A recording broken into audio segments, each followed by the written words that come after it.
Joe, talk to us about Weaveworld. Okay. Yeah. So Uh, Weaveworld. What is Weaveworld? Oh man. Introduction here. So Weaveworld is a book. It's a modern dark fantasy book. It's the best way to describe it. Ooh. Uh it takes place during 1980s, so not as modern as now, but it takes place during a more modern time, cars, electricity, phones, all these kind of non-fantasy associated uh in a non-fantasy associated setting. And it's essentially about where there's a separate race of people, individuals called the Seers, who are since who humanity kind of misnomered as demons or fairies or troll or like kind of magical uh, people, essentially. Um, and so one day, this big monster called the Scourge shows up and starts systematically killing every single one of these every single one of these seer kinds, like, and just targeting them, not like targeting humanity or any other kind of animals. So, as a community and a group, they form together to create a large tapestry called the Fuge, which is essentially where they literally store everybody inside. As in, like, every thread on this weave is a different person, place, or thing that is being stored within this huge carpet. And that carpet is then given to a young Oh, lady at the time who is to safeguard this tapestry. And then she dies, and a young man Oh. accident. Yeah, she dies of old age. Oh. This happens within the first two pages of the book. She dies of old age, and a young man named Cal ends up accidentally stumbling upon the Fuge and meets her granddaughter who inherits this carpet. oh, what the fuck? Where were we? Weird.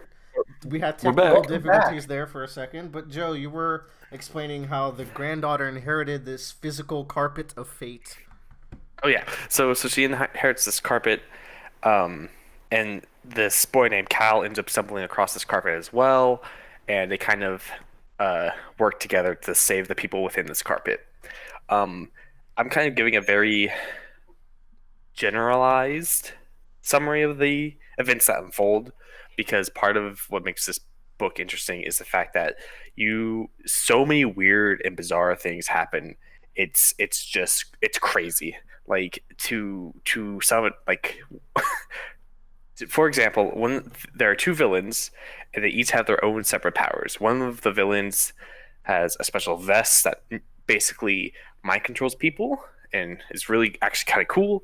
The other person, the other lady, she has two ghost sisters who have sex with people forcefully and create babies that are monsters to go hunt down people they want to hunt down. Okay. Is Or this volunteers is tribute. this spoiler or like main antagonist? It's main antagonist like 10 pages in, like it's explained, and That's you're fine. just like, what is happening? This is hardly, yeah, if this is not a mystery in the story, it's not a spoiler. No, it's Oh, not. okay. Yeah, Yeah. it's like it's very clear of like, oh, she just raped that person behind the tree, like that man behind the tree, and Yo, that's made a dark. monster. Yeah, That's putting the it's dark in dark fantasy. yeah. And what's cool about the book is that it's split up into four different like sub books almost. You have book one, book two, book three, book four. And book one's all about finding the carpet and making sure the carpet's safe. Book two is about interacting with the people inside the carpet. Book three and four, I can't really get into without spoilers, but they have some very interesting concepts, I feel. Can you Um, talk around them at all, or is it like that? Is it that complex that you can't? no, I can. Book three is about a cult about the carpet gets Ooh. formed, and so it's about basically they're like we have to free the people within the carpet because that's what they want, that kind of deal. Hmm. Um, and book four, I can't really describe book four. Book four is kind of a revenge story. Um, but the best way to describe book four is to kind of relate it to High Voltage of Steel Ball Run. It's kind of weird where Okay. it's just kind of like there, and I'm glad it's there because it kind of ties up a few loose ends and explains a little bit more about the world. But it's just for the overall arcing story, it just kind of feels like a nice little dessert rather than a climactic finish, Yeah. essentially. And where book three, you've really it's like a big battle and it's really important and like it kind of ultimately decides the fate of these people overall. Like book four happens and has some more things about it, but you could give it book 4 and on book 3 and be like, oh, okay, I kind of get it, like where this is pointing to and so forth, and the like consequences. Yeah, I'm not saying I think I actually enjoyed book 4 a lot. It was a lot more action packed, it was a lot quicker. I think it was a lot shorter as well. There's a lot of imagery with the Genesis and the Bible and kind of like creation. It's a very adult book, considering that people get raped in, a lot of sexual tension and sexual content involved. Big sex. But it's just so strange, and there are times where like I would read this and I would have to reread like tens of pages to kind of really realize what happened. Jeez. And like when the ghost powers first happened, I literally had to reread the chapter like twice because I had to make sure I was reading what I was depicting correctly. Is this actual rape? He had to ask, and it was. This is the 18+ podcast. Mm-hmm. And it's really interesting. The main villain of the book goes through this interesting arc. And that when they were first introduced, I really did not think they were going to be the main villain. I didn't think they were. I kind of like pegged them as their role. And I was like, oh, okay. And then you get to the end, and he is completely 180 on like what he wants, but it maintains the state and character and has his motivations like driven forth. And he now is there a good build up to that? Because I feel like that's important for something like that. I think so, especially in book 4 and what it pertains. There's a lot of build up to like the main focus of that book, and it's like a constant question in your back of your mind. And I think that's kind of why book 4 was written, to answer that question, which is nice. But at the same time, it kind of like it once again just feels like it's there in the overall like structure of the story, but it's just there to add a little bit more fluff and world building to what this guy is describing. Is there an Uncle Iroh for our Prince Zuko type thing? No, it's like this guy is okay. Yeah, you're good. Yeah. He's a. Wouldn't Uncle Iroh be the opposite, where he keeps them from going bad? Well, like, no, I mean, Uncle Iroh, like, Zuko was already bad. Like, Iroh was trying to make him go good the entire time, you know? Yeah. Mm-hmm. I'm guessing there wasn't something like that for this villain. There wasn't.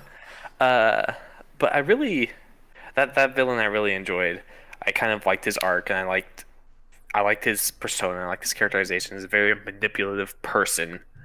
And you kind of realize how much of a manipulator he is as the story unfolds. And you kind of understand the depth of like what he's willing to sacrifice and who he's willing to like put in front of himself to sacrifice to better himself, essentially. There's a really funny book, really kind of weird, nonsensical moment, but it's kind of funny. Like in the second book actually, where he essentially like hypnotizes a dude and makes him his horse. Like he just carries this guy around piggyback the entire time. It's just this thing is so weird, because I feel like there are times where it's like a combination of like JoJo's and it's like weird kind of hyper specific things, and like One Piece characters where they're just super flamboyant and over the top and just kind of like what is happening type of deal. This seems like a fun aesthetic. You said it was modern time, but like how modern are we talking here? It was written in the 1980s, so 1980s. There's no cell phones. But there's still television, cars. Yes. I like that too. And yeah, I like when fantasy can be mixed with like more modern stuff. Mm-hmm. As terms of themes, I would have to like almost reread it, because I really was the entire time focusing more on like what is happening in this book. God, I just remember there's a part where they go on a mountain, and the mountain itself like is a fucking brothel, but it's like a brothel where it gets you like super high, and you have this like hyper realistic dream. Oh yeah. And you're just like, what is happening? How's the mountain is a brothel, so there's like brothel ladies in the mountain waiting for you? It's like there's nothing. There's sex with you? No. Well, I wouldn't be surprised. Actually, you know what? The latter is probably the closer of the two. Oh boy, this sounds fun. Yeah. It's a wild ride. So basically, it's just the episode of Courage the Cowardly Dog where they go into the magic carpet. Uh, Is that an episode? Yeah, there's an episode with this two-headed lady, and she has a magic carpet that drags people inside. It's almost the opposite. So it's like the opposite of that. The magic carpet throws up people? Basically, yes. That's actually, like I said before, like every thread is a person, place, or thing, and the carpet gets ripped. And so when it gets ripped, that piece that's ripped off is no longer part of the carpet, so it becomes what it originally was. I wonder why they call it Weaveworld. Because it's made out of weaves. Joe, I see. let's get who would you recommend this to? What kind of I would- person would like this book, and who among us even would enjoy I would this? definitely recommend it to Bradley. Seems like Yeah, Bradley. sounds like something to do. Mainly in my one, alley. because I think Bradley's the only person here that will actually read books. That's I don't correct. read. Yeah. I don't read for fun anymore. The other is that it has this really kind of dark and morally gray characters, I want to say, I'm up all about until it. like the very end, where like our villain becomes very mustache twirly. But it's very much like a character is doing something for revenge. One character is doing it because they feel like they obtain heaven. One character is doing it because they are just Hey. they feel like they're obligated to do this thing. And what's funny is like these are just human characters, and like the really morally gray characters are these fantasy-esque like creatures that live inside of this weave and have these magical powers, and they're the ones that like really like straddle the boundary of like what's good and what's wrong, and kind of often have these debates within themselves, like talking about like should we should we just kind of try to get along with the humans? No. And they're like super racist towards them, and it's just like literally they call humans cucks.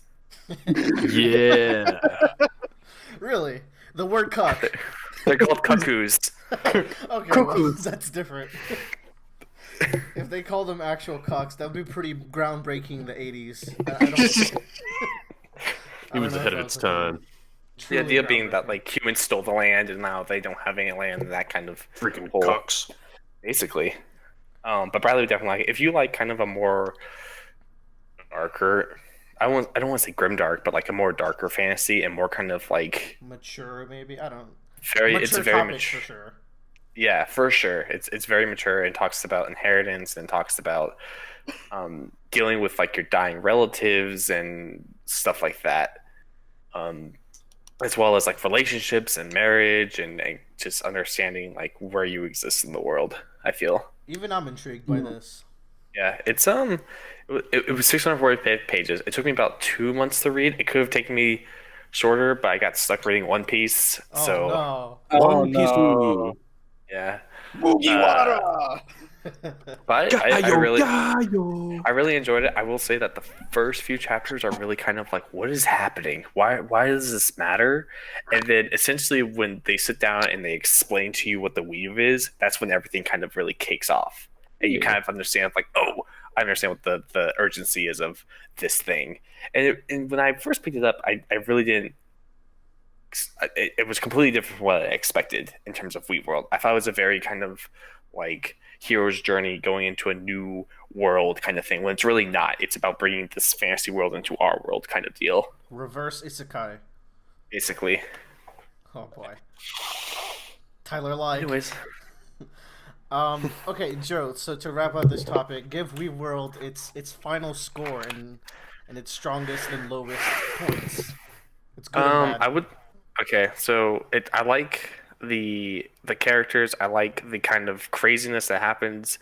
I like the creativity that happens in its world. I think it's confusingly written at times. I feel like the ending kind of drags along for a bit. There are times where like there's long descriptions of things and you kind of really don't know what's happening until the thing happens. So it goes back to that confusing part where it's just like I don't know what's happening. Why am I reading this? And then something happens and you go back and you reread it. I feel like its flow isn't that great. Like going from paragraph to paragraph isn't the smoothest. Like I'm reading Pet Cemetery now, and Pet Cemetery now, and like there are times where I don't even realize I reached the bottom of the page because I've just been reading things. And it flows so smoothly, and I feel like Weaveworld kind of has these jarring moments from time to time. But overall, I think I give it like a B plus or an A minus in terms of overall. I really liked it. Like it kind of like I read it. I was like, you know what? This is a book that I would recommend to people that kind of just want something different or weird or bizarre. I definitely wouldn't go around recommending it to my family because of everything that's in it. But it's definitely an interesting read and kind of like I like there are things that happen in it that you think like you just cannot forget. They're just so weird and they're so crazy. Another negative is I feel like the author could have done a better job of describing his surroundings. That was another thing, is that figuring out where you were physically in the story was always hard to follow. I feel like part of that is that they kind of rely on you having a really good understanding of Liverpool area in England. Oh boy. So, so get your maps out, kids. Get your Google images and stuff. Yep. Cool. Well, Yeah. I think that's good to wrap up the Weaveworld segment. Sounds cool. He's do y'all- nice. Do y'all want to do a quick break, or you want to roll into the next one? Yes, because I don't know if my cat's inside, so I need to figure that Go out. rescue your Yes. cat. All right. Yeah.